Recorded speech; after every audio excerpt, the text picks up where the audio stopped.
एक बार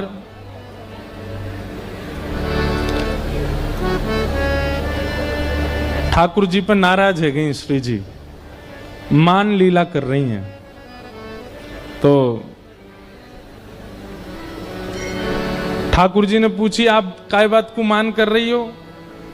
किशोरी जी बोली, मोए ना पतो, बस दूर जाके बैठ जाओ, मुझे बात मत करो, दूर बैठो। मान कर रही हैं। और ठाकुर जी यूं सोच रहे हैं, मैंने कियो कहा ऐसो जा पे ये मुंह पे मान कर रही हैं, समझ में नहीं आ रहा है। ललिता जी आई, विशाखा जी आई, सबने आकर के पूछी, हे श्री जी, हे स्वामाजू, ऐसो कहा है गो, आप काय को इंतमान कर रही हो? वाह भैया, जय हो तुम्हारी।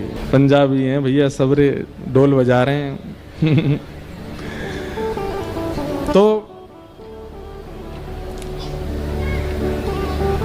किशोरी जी मान करके बैठी हैं। ललिता जी पूछ रही हैं, हे किशोरी जी, आप काय बात पे मान कर रही हो? ऐसा भयो कहा है, नेक बताओ तो सही। शिव जी कह रही, मोए ना पतो, अपने आप पहचानो, मैं मान क्या कर रही हूं। ललिता जी बोले, ये कोई बात है, हम कैसे पहचाने, आप मान क्यों कर रही हो?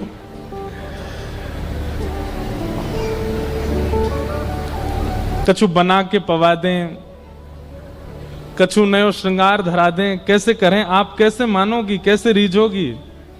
पर श्री जी नहीं रीझ रही हैं। लाल जी बोले, मैंने एक प्रयास करूं। ललिता जी बोले, तुम तो दूर ही रहो, तुम्हारी वजह से मान कर रही है, पास मत आ जाइयो। इतना मान कर रही हैं श्यामाजू।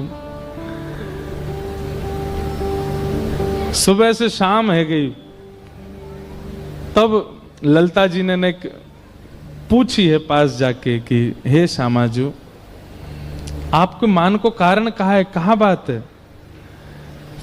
बेचारे लाल जी इतनो आपसे स्नेह करें, इतने आपके बेचारे चरणन में ही बैठे रहें, फिर भी आप इतनो मान करें उनके ऊपर, कहाँ कारण है?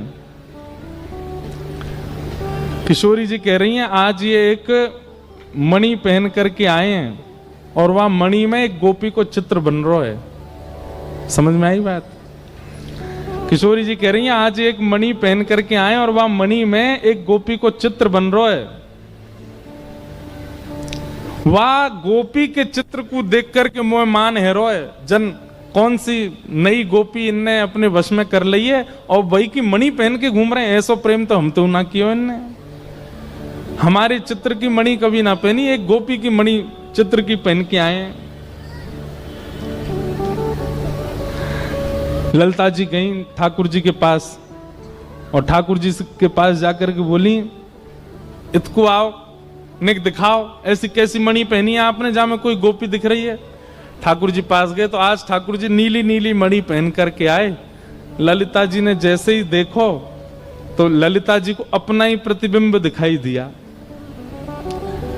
ललिता जी सिर पे हाथ धर के बोले हमारी श्यामाजू कितनी भोरी है ठाकुर जी। बोले क्यों? मुझे कह रही हैं, बोले मैं लाला तो या हमारे नाराज हूं, ऐसी मणि पहन के आओ, वहां में कोई गोपी दिख रही है। अब ये कैसे समझाएं, खुद ही देख के अपने आप अपने चित्र ही देख के उदास रह रही हैं, अपनो ही रूप देख रही हैं। कितनी भोली है हमारी किशोरी जी। ठाकुर जी गए किशोरी जी के पास और मैं पद ढूंढ रहा हूं, वो पद इतना सुंदर है। किशोरी जी उसमें वर्णन करते हैं,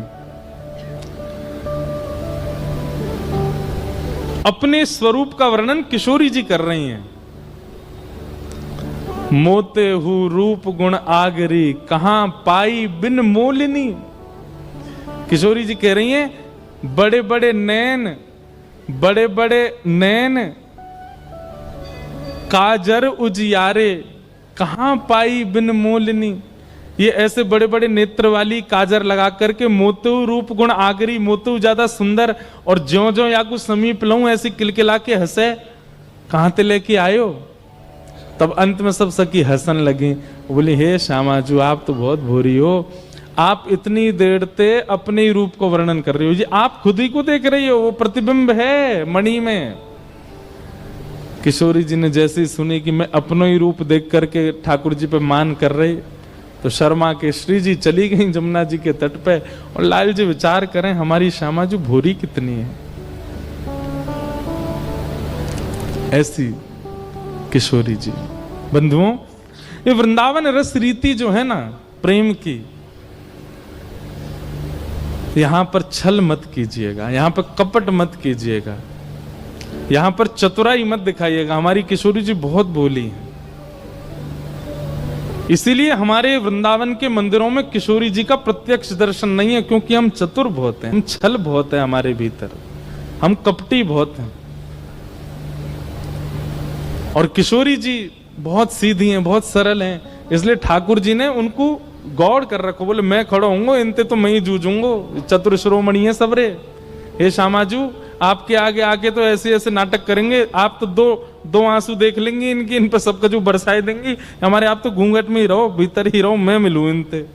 इसलिए हमारी किशोरी जी भीतर बैठी हैं, लेकिन फिर भी हमारी किशोरी करती, अनुग्रह करती।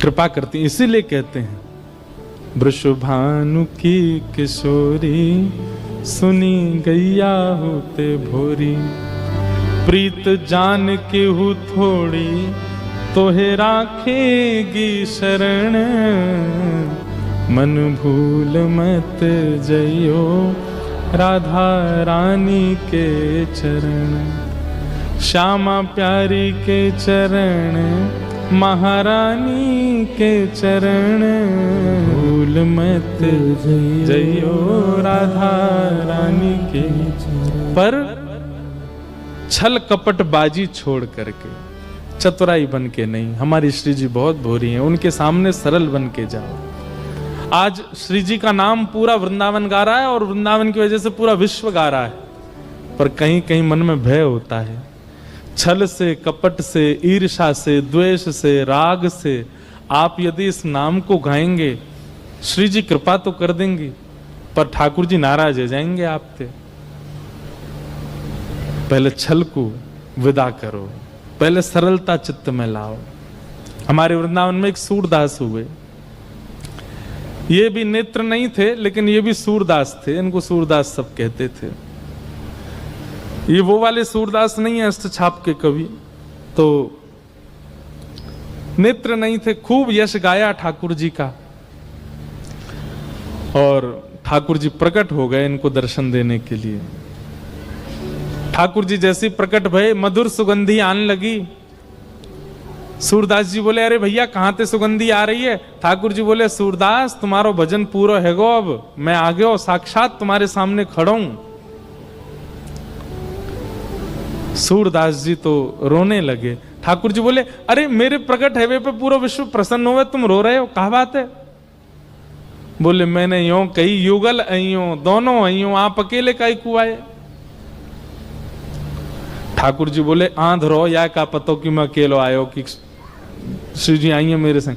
तो ठाकुर झूठ बोल दिए, अरे बाबा तुम्हें ना पता, श्री जी बगल में ही बैठी है मेरे, और बोल या हमारे न रही, कछु खा रही हैं, मुंह में कछु है, या हमारे बोलना है रही हैं, संग में ही आई हैं। सूरदास जी बोले, झूठ बोला लाला, मुते झूठ बोल रहा है। ठाकुर जी बोले, अरे मैं सांची कह रहा हूं, सच में श्री जी बैठी हैं, कछु पा रही हैं, अब उनको विक्षेप ना देना चारो, संग में आई हैं श्री जी मेरे। सूरदास जी बोले, मुंह पे प्रमाण है कि श्री जी ना आई। ठाकुर जी बोले, कहा प्रमाण है? बोले, लाला अगर किशोरी जी आई होती ना, तो आते ही सबसे पहले मुंह को नेत्र प्रदान कर देती। वो इतनी दयालु हैं, इतनी करुणामयी हैं, मुंह को इतनी देर बिना नेत्रन के देखे ही नहीं पाती। लाला तू अकेलो आयो, तभी तक अभी तक आंध रोई हूं मैं। ठाकुर जी बोले, ऐसी कृपा है श्री जी की? बोले, हाँ। बोले, तो बाबा देखो मैं और तुम अकेले हैं, मैं अभी श्री जी बुलाऊं? बोला, हाँ ठीक है बुलाओ। हाँ हाँ, ठाकुर जी ने जैसी टेर लगाई, और टेर सुनकर के जैसे ही किशोरी जी प्रकट भई, किशोरी जी ने प्रकट है ही ठाकुर जी को देखो, और ठाकुर जी के बाद जैसे ही सूरदास जी को देखो, देखते ही किशोरी जी के हृदय में ऐसी भावना आई, अरे ये बिना नेत्र को है, और श्री जी के मन में जो आवे सोई पूरा हो जाए। जैसे ही सोची बिना नेत्र को, तुरंत सूरदास जी के नेत्र प्रकट है गए, और प्रकट है श्री जी के दर्शन कर लिए। सूरदास जी ने पहले तो दंडवत प्रणाम करी, दोनों युगल की परिक्रमा करी, खूब आरती उतारी, नजर उतारी, चित्त में बसा लिए और सब करवे के बाद अंत में बोले देख ले लाला, मैंने कही ना श्री जी आती वो इतनी भूरी है, प्रकट रहती सबसे पहले नेत्र देती मोहे। लाला तू 20 मिनट मेरे सामने खड़ो रहो अकेलो, पर श्री जी तो एक क्षण भी ना रह पाई। ये हमारी श्री जी है, ये हमारी किशोरी जी।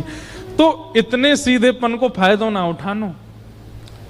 हम तो भैया निवेदन करें कि पहले स्वयं को सत्संग के माध्यम से सहज बनाओ, सरल बनाओ, निष्कपटी बनाओ, अपने आप को ऐसा कर दो कि आप श्री जी के सामने जाएं, उनको कहीं आपके हृदय के भाव से पीड़ा नहीं हो जाए।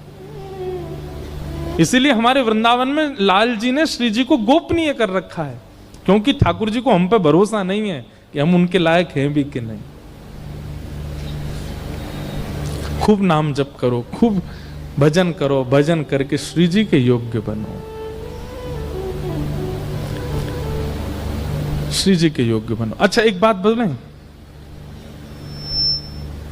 ऐसा कौन सा अवगुण है, देखो अवगुण सबके अंदर है, मेरे अंदर भी है, आप में भी है, सब में है, हम सब में अवगुण है, इसीलिए हम मानव हैं।